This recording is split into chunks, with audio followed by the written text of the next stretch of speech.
किसी गांव में एक किसान रहता था। इस संसार में वह बहुत ही गरीब था। उसके पास जमीन का एक छोटा सा टुकड़ा था जिस पर वह खेती करता था। उसका गुजारा अत्यंत कठिन तरीके से होता था। एक दिन सूरज की गर्मी चरम सीमा पर थी, परंतु किसान हमेशा की तरह खेत में काम कर रहा था। पसीने से लथपथ किसान बुआई के लिए खेत जोत रहा था। इसी बीच खेत में खुदाई करते समय जमीन से एक बड़ा सा लकड़ी का बक्सा मिला। किसान ने सावधानी से बक्से को निकाला। पहले तो उसके समझ में नहीं आया कि बक्से का क्या करें। आखिर उसमें क्या है। बक्से को खेत से बाहर रख दिया। उसे साफ करके जो रोटियां वह घर से लाया था और बक्से में रख दी और अपने काम में जुट गया। दोपहर को जब वो खाने के लिए रोटियां निकालने के लिए बक्से के पास गया तो हैरान रह गया। उसमें रोटियां ही रोटियां भरी थी। तब किसान को पता चला कि वह जादुई बक्सा था। उसमें जो भी चीज डालने से उसका 80 गुना बाहर आता था। जैसे मूंगफली का एक दाना डाले तो तुरंत उसमें से 80 दाने निकल पड़ते थे। किसान ने तृप्त होकर खाना खाया और उसके बाद किसान संतुष्ट होकर बक्से को घर ले आया। बक्सा मिलने के बाद किसान बहुत खुश हुआ।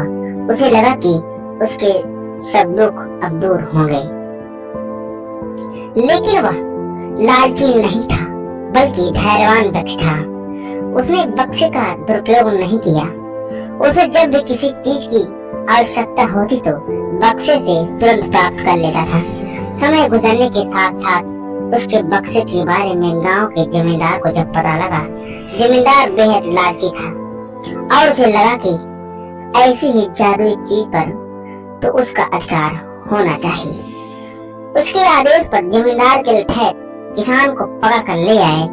उसने किसान को धमकाया, कहा बक्सा जिस भूमि से मिला है वह मेरी जिम्मेदारी पर आती है, पर बक्सा जिस खेती से निकला है उस पर मैं खेती करता हूँ, अतः इस बक्से पर मेरा अधिकार बनता है। किसान गिर गया, लेकिन जमींदार से बहुत धमकाया। बक्सा पाकर जमींदार बहुत खुश हुआ, मगर किसान का रो रो कर बुरा हाल था। जमींदार की अब चांदी हो गई। किसान बोला कि यह ठीक है, हुजूर की यह भूमि आपकी जमींदारी पर आती है, पर बक्सा जिस खेत से निकला है उस पर मैं खेती करता हूँ, अतः इस बक्से पर मेरा अधिकार है। किसान गिर गया है, लेकिन जमींदार ने बहुत धमकाया। बक्सा पाकर जमींदार बहुत खुश हुआ, मगर किसान का रो रो कर बुरा हाल था। जमींदार की चांदी हुई।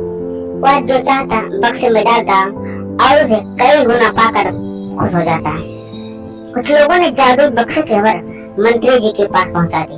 पहले तो विश्वास नहीं हुआ, फिर उसने अपने विश्वस्त सेवक को बक्से की सच्चाई परखने के लिए भेजा।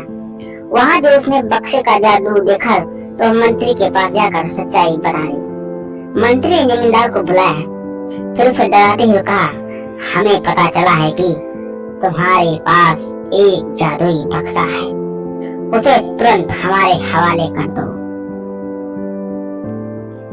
उस जादुई बक्से को हाथ से निकलते हुए देखकर जमींदार की हालत खराब होने लगी।